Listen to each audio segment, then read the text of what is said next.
1000 ஆண்டுகளுக்கு முன் தென்னாட்டின் செழித்த நிலத்தில் ஒரு பேரரசு எழுந்தது. அதுவே சோழர் உலகம். அதன் இதயத்தில் நிலைத்திருந்தார் புகழ்பெற்ற மன்னன் ராஜராஜ சோழன் மற்றும் அவரது உயிர்த்துணை ராணி லோகமாதேவி. அருள்மொழிவர்மனாக பிறந்த அவர் இளவரசராக இருந்து பேரரசராக உயர்ந்தார்.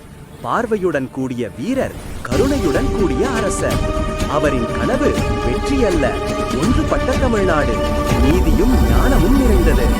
அவரின் அருகில் நின்றார் லோகமாதேவி, அறிவும் அருளும் நிறைந்த ராணி.